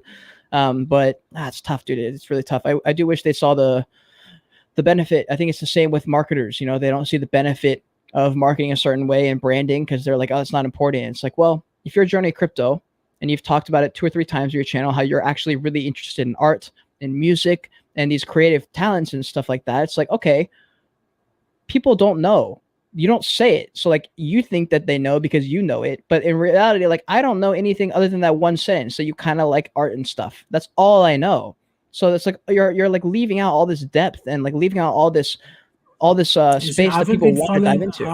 I haven't been following Journey, I mean, at all in any way. So I don't know the project. I don't know much about him. The few videos I have seen, he just seems like quite introverted. So maybe it's yes, I think he is.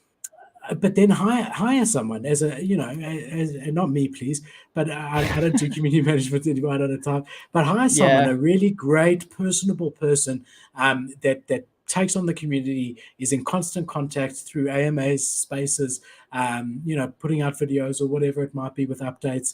Yeah. You know, get someone look, in man, place. I'll tell Tony, look, dude, just give me one of your 100 Bored Apes and I will fucking take care of that for you, bro. I got you. You know, just hire a social media guy. That's all you fucking need. Just give me a Bored Ape and I'll take care of all that for you. I'll make all your problems go away. He needs you for the social media side for sure. But he needs me. Also, I also charge a Bored Ape. Agreed. And he needs me for the meaningful in Discord connection, right? Agreed. So that's different to social media. Social media like is more getting more people to hear about it, getting the name out there. He needs me to look after the existing guys who are arguably the most important, the existing holders. So 100%. 2 Bored Ape Yacht Clubs, one for me, one for Cade. And then you sort it, my brother. Then you can be an introvert if that is the case. But look, good on him. I mean, he's built a humongous YouTube following. And he's got a portfolio that's incredible. Yeah. And anyone in my mind that can hold on to a blue chip NFT from mint to 300 Ethereum and not sell is bigger man than me. I would have sold 40 times along the way. What was the peak price for Bored Apes again? 300 Ethereum, somewhere around there. Wait, 300 equals the floor? No, so maybe let me think about it. I think it was $300,000 or $400,000. It wasn't close to 150 Ethereum. Oh, look, let me look. I think it went a bit higher, but I think you're right. I think it was around there. But ETH was 4,000, right? So it was probably 25 to 3,000, something like that. So on the low end, right? Actually, no, let's just look at the stats since you have it. I think you're right. I think it's about 150. OpenC's drugging us, my brother. All right, so whatever. So we'll just say 150. We'll just give an approximate 2,500 for ETH. We'll just go low. So 375K. 2,500 when it was the high. It was never. No? It was 3.5 at least. Okay. May I call it 3 at least. Right. We'll do $3,250 times 100. Sorry, 3,250, which is the price of Ethereum, times 150. $487,000 each. So say he sold 50.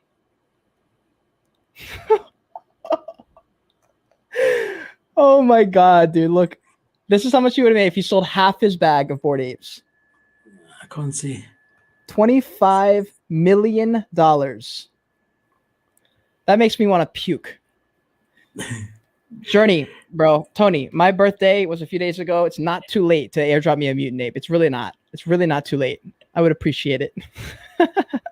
That is fucking and he's also got probably just as many mutants, bro.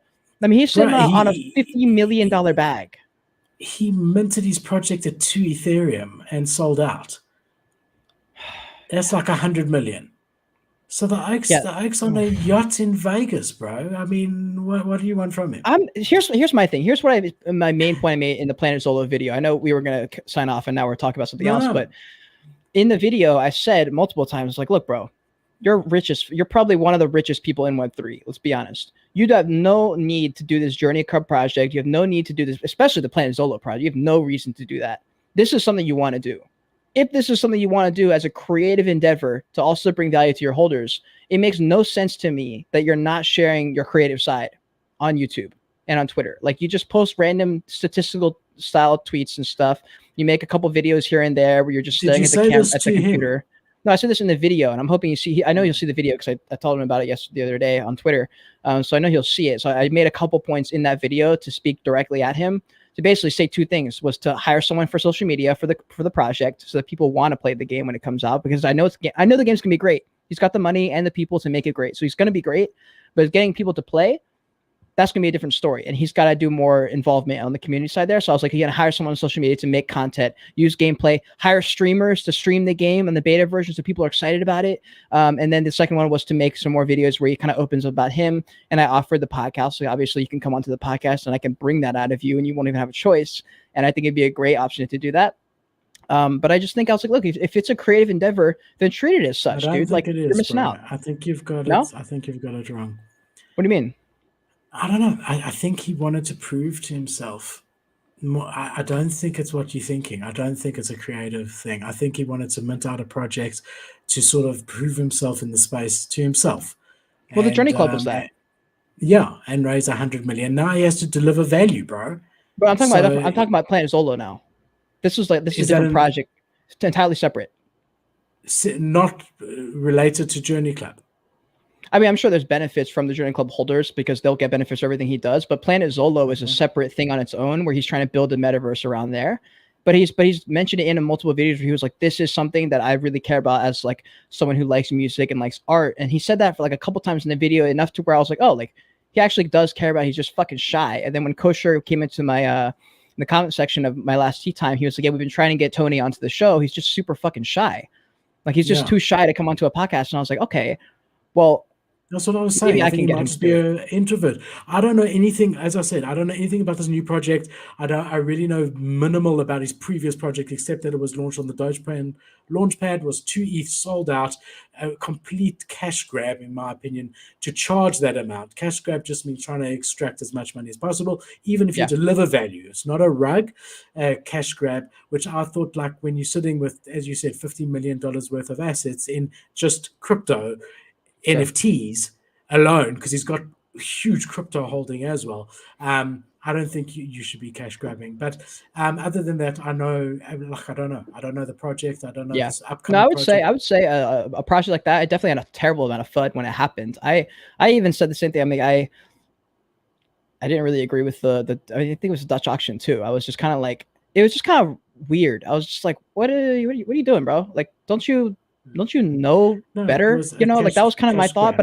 But in the same idea, I was like, okay, well, this dude has been, I mean, he's like an OG crypto person, right? He's been making videos for a while. And he's got a lot of money prior, obviously, because he didn't sell the Bored Apes. And so I was like, okay, so this guy knows what he's doing as far as being a person who can make money. And I was like, okay, so if he's going to charge this amount of money, he knows that this is a lot of money. He knows that the perception of it is going to be, damn, this guy's charging a lot of money. But in my head, I'm like, okay, so he's definitely got to come through and do something fucking insane in the next few years. It might take a few years. So that's where I was like, okay, well, if that's the case, then I mean, that's just me being optimistic. Like, this guy's got so much money, and if he cares, which is the optimistic point of view, then he'll bring value. I think he will try to bring value. Just knowing a little bit that I know. Yeah, we'll see what happens. You know, I mean, I've just watched his videos for a long time, so I feel like I know his personality a little bit. But see, I don't. Fucking wrong. I have no idea, because it's not so much NFTs. It's more like crypto, as far as I know. I mean, it's not really an NFT channel, so I'm less interested in that. True. Very true. Obviously, yeah. Well, I mean, we'll see what happens. There's crossover, but yeah, we'll see. Yeah, I want to believe it, because I think he showed up for a year and a half straight with his daily uploads, crushed the YouTube game, was very consistent, made very consistent, great calls in crypto and NFTs. Like, he was really good. And I'm like, okay, well, if he even applies anything remotely close to that kind of work ethic for his NFT project, then he should crush it. And I was like, it might just be a while. He might just be building. And I think for him, if he's shy, you're not alone, because he sold out at that price. So a lot of people want to believe it. But the truth is, I mean, both of us are tiny YouTubers in the space.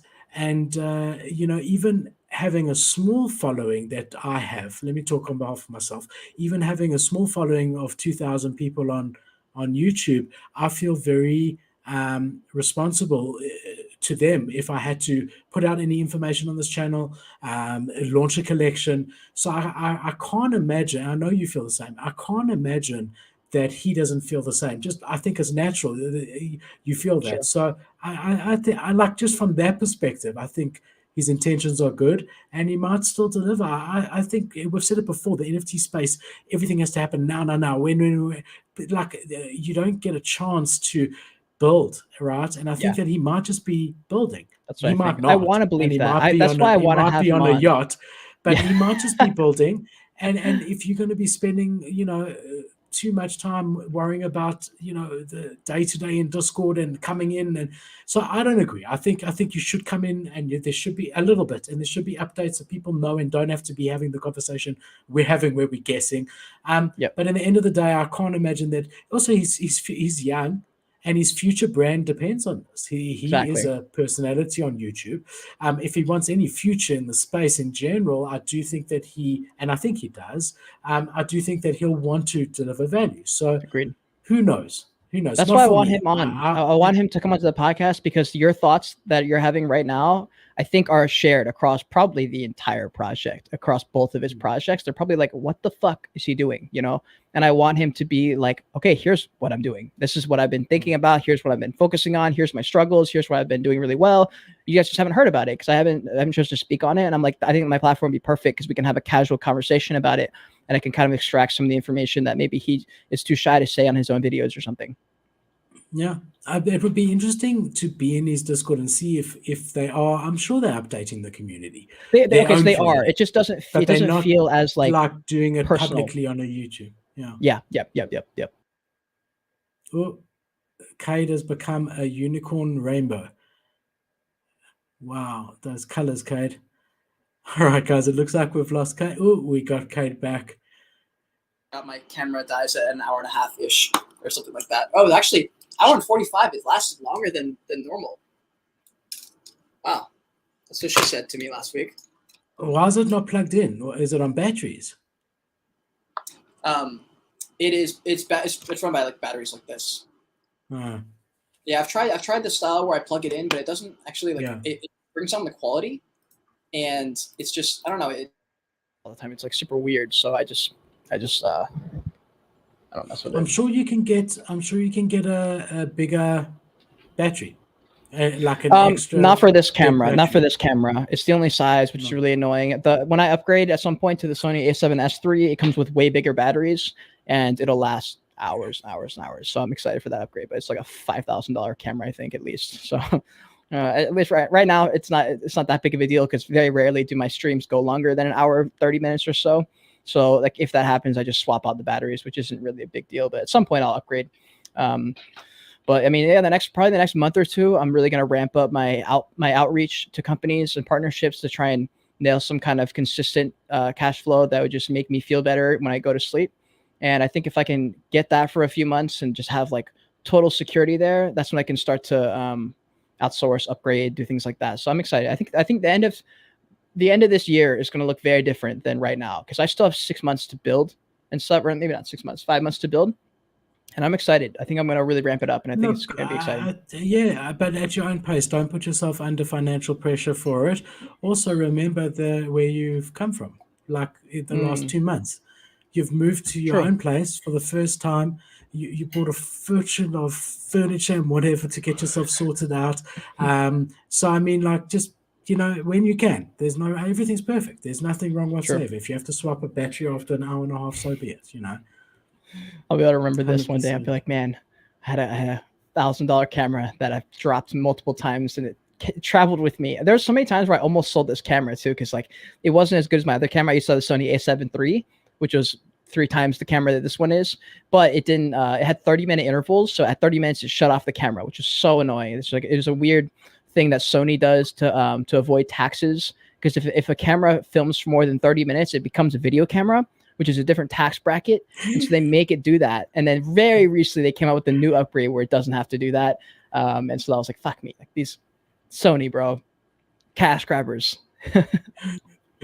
Yeah, end of the day, everyone's out for number one, That's the way it Facts, seems. dude. Agreed. Yeah. Sweet. Do we have any other last questions in the chat, or are we I think we're done here. No, we got Naeem just said cheers. I think he went to bed. Peace. Yeah, cheers, guys. Everyone who joined us, thank you. If you haven't already, like and subscribe. Be back Monday, Wednesday, and Friday. Thank you, guys. Keep safe. Subscribe to his channel. Subscribe to the channel.